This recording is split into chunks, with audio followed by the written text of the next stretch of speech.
Hai anak-anak kelas 8, kita bertemu lagi dalam pelajaran ilmu pengetahuan alam atau IPA.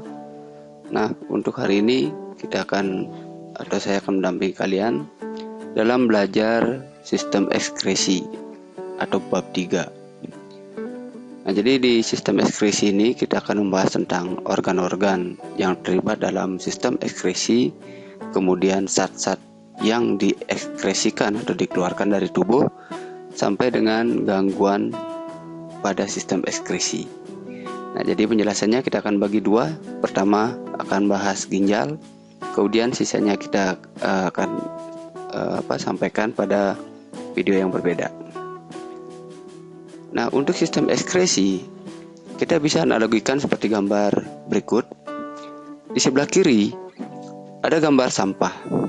Nah, sampah ini tidak lain adalah hasil dari aktivitas kita dalam kehidupan sehari-hari. Berbagai aktivitas yang kita lakukan, mulai dari aktivitas rumah tangga dan lainnya, ini akan menghasilkan produk sampingan berupa sampah. Nah, sampah supaya tidak mengganggu kesehatan, maka keberadaannya harus dikeluarkan atau dibuang. Tidak jauh berbeda dalam tubuh kita. Tubuh kita juga senantiasa selalu melakukan aktivitas atau dikenal melakukan metabolisme. Entah itu perombakan atau pembakaran sehari makanan menjadi energi, kemudian misalnya juga respirasi, di mana pada respirasi contohnya kita menghirup oksigen, kemudian hasil sampingannya itulah karbon dioksida.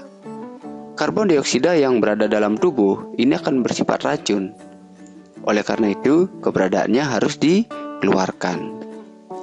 Nah, jadi proses pengeluaran atau pembuangan zat-zat sisa metabolisme pada tubuh kita yang sudah tidak dipergunakan lagi oleh tubuh kita untuk dikeluarkan, inilah namanya proses ekskresi.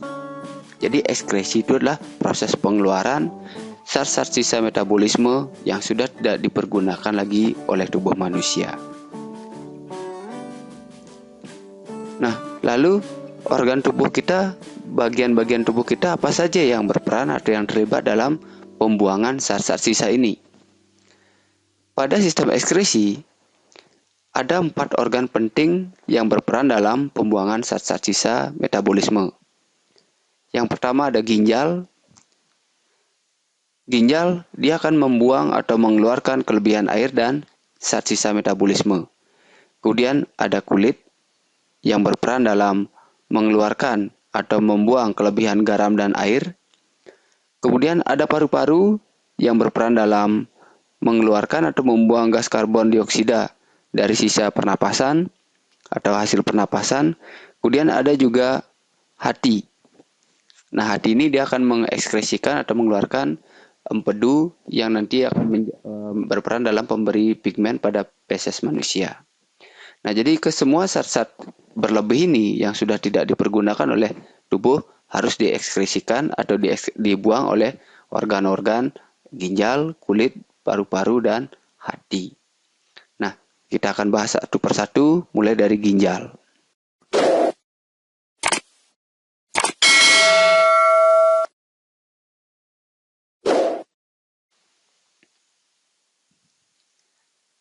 Ginjal merupakan organ utama dalam proses ekskresi atau pembuangan zat sisa metabolisme. Nah, jadi sisa-sisa metabolisme akan diangkut oleh darah. Kemudian darah yang membawa zat sisa metabolisme nanti akan dipilah lagi atau disaring zat-zat yang sekiranya masih bisa dipergunakan oleh tubuh untuk diserap kembali, dan zat-zat yang tidak dipergunakan oleh tubuh untuk selanjutnya dibuang dalam bentuk urin. Nah, untuk struktur ginjal manusia berada atau menempati rongga panggul. Secara fisik kita atau setiap manusia memiliki 2 buah ginjal yang letaknya lebih ke belakang atau dekat dengan punggung. Nah, kemudian kalau ginjal ini kita iris melintang, penampakan melintang dari ginjal kita bisa lihat pada gambar sebelahnya atau pada gambar B. Nah, pada ginjal, bagian luar dikenal dengan istilah bagian korteks atau bagian korteks renalis. Sedangkan bagian yang lebih dalam atau di tengah ini dikenal dengan istilah atau bagian medula. Kemudian ginjal ini dihubungkan atau memiliki saluran pangkal yang disebut dengan saluran pelvis renalis yang terhubung dengan saluran urea atau urin yang dikenal dengan istilah atau nama salurannya lah ureter yang nanti akan terhubung ke kantong kemih atau pengumpul urin manusia. Nah, lebih dekat kita lihat salah satu bagian kecil dari ginjal yang paling berperan penting dalam proses penyaringan darah itu dikenal dengan istilah nefron. Nah, nefron ini dia diselubungi oleh pembuluh darah, baik pembuluh darah peri maupun pembuluh darah arteri maupun pembuluh darah vena. Nah, untuk pembuluh darah arteri, bagian ujungnya akan terhubung dengan sebuah bagian yang membentuk sebuah seperti gumpalan. Nah, bagian gumpalan ini disebut dengan istilah glomerulus. Glomerulus dilindungi oleh selaput yang disebut dengan kapsula Bowman. Nah, kemudian selain glomerulus, saluran berikutnya atau nefron ini terdiri dari atau ada juga bagian yang dikenal dengan istilah tubulus proksimal, kemudian ada lengkung Henle, kemudian ada tubulus distal, kemudian tubulus distal ini akan terhubung dengan tubulus pengumpul atau tubulus collectivus. Nah, itu adalah bagian atau struktur dari ginjal kita sebagai alat penyaring darah. Nah, jadi secara umum fungsi ginjal itu yang pertama adalah dia berfungsi untuk menyaring zat-zat sisa metabolisme dalam darah, kemudian mempertahankan keseimbangan cairan tubuh, menjaga tekanan osmosis dengan cara mengatur keseimbangan garam-garam dalam tubuh, kemudian mempertahankan keseimbangan kadar asam dan basa dari cairan tubuh dengan cara mengeluarkan kelebihan baik itu asam maupun basa melalui urin. Nah, dalam sistem ekskresi, ginjal ini berperan dalam mengeluarkan sisa-sisa metabolisme seperti urea, kreatin maupun amonia. Nah, peran ginjal dalam membuang sisa metabolisme berupa urin, pembentukan urin sendiri ini terjadi atau melibatkan 3 bagian utama, di mana proses pembentukan urin itu darah yang membawa sisa-sisa metabolisme oleh pembuluh darah ini akan terhubung atau terkumpul atau melewati bagian pertama yang disebut dengan bagian glomerulus. Di glomerulus ini darah akan mengalami penyaringan atau istilahnya proses filtrasi. Darah yang sudah disaring, dia akan menghasilkan filtrat atau hasil saringan yang dikenal dengan nama urin primer. Nah, selanjutnya urin primer yang dihasilkan oleh glomerulus akan masuk ke saluran tubulus proksimal. Di tubulus proksimal ini akan terjadi penyerapan kembali zat-zat yang sekiranya masih bisa dimanfaatkan atau digunakan oleh tubuh. Proses penyerapan kembali ini dikenal dengan istilah proses reabsorpsi yang terjadi di tubulus proksimal. Nah, urin primer yang sudah diserap kembali oleh tubulus proksimal selanjutnya akan menjadi atau hasil dari proses penyerapan kembali ini berupa urin sekunder. Nah, urin sekunder selanjutnya akan masuk ke lengkung Henle. Kemudian pada tubulus distal, urin sekunder akan mengalami proses penambahan zat-zat yang sudah tidak diperlukan lagi oleh tubuh untuk selanjutnya dikeluarkan melalui urin. Penambahan zat-zat sisa ini dikenal dengan proses augmentasi. Nah, setelah mengalami proses augmentasi, baru hasil akhirnya itu berupa urin sebenarnya yang kita keluarkan dari tubuh kita. Nah, urin yang sebenarnya ini selanjutnya akan melewati tubulus pengumpul atau tubulus collectivus untuk selanjutnya disalurkan ke ureter. Nah, begitulah proses pembentukan urin melalui 3 tahap filtrasi, reabsorpsi, dan augmentasi. Lebih lanjut kalau kita lihat zat-zat yang diserap kembali maupun zat-zat yang bisa dibuang melalui urin, ini bisa dilihat seperti gambar berikut.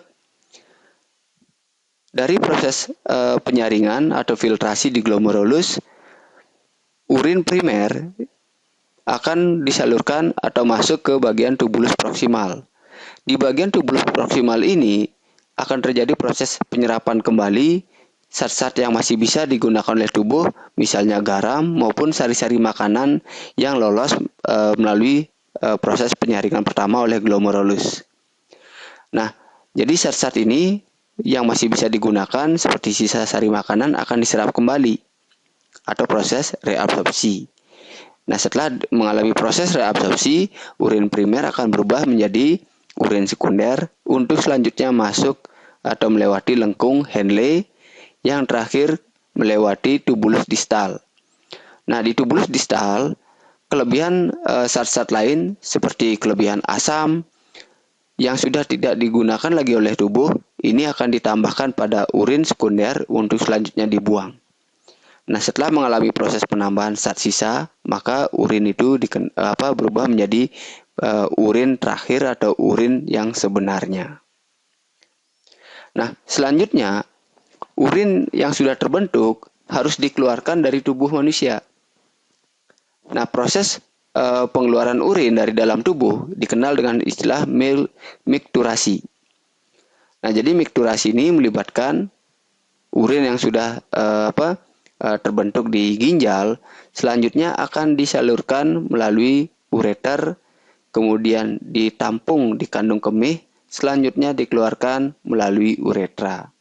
Nah, jadi yang terlibat dalam proses mikturasi atau pengeluaran urin dari tubuh ini ada ginjal, kemudian melalui ureter, ditampung di kandung kemih, dan dikeluarkan melalui uretra.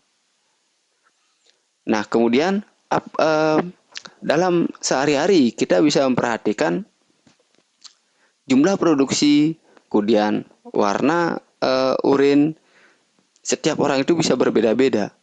Tidak hanya tiap orang, bahkan kita sendiri, baik pagi, siang maupun sore, kadang berbeda-beda warnanya, tergantung atau dipengaruhi oleh beberapa faktor. Nah, jadi faktor-faktor yang mempengaruhi produksi urin, yang pertama adalah tergantung dari volume air yang kita minum. Nah, secara umum, kita dianjurkan untuk mengkonsumsi air 8 gelas tiap hari, supaya darah kita tidak terlalu pekat, kemudian urin kita juga tidak terlalu pekat. Artinya untuk memudahkan proses penyaringan yang dilakukan oleh ginjal. Nah, kemudian juga dipengaruhi oleh usia, iklim. Misalnya pada musim dingin, kita biasanya lebih sering ke kamar mandi untuk membuang air kecil atau mengeluarkan urin.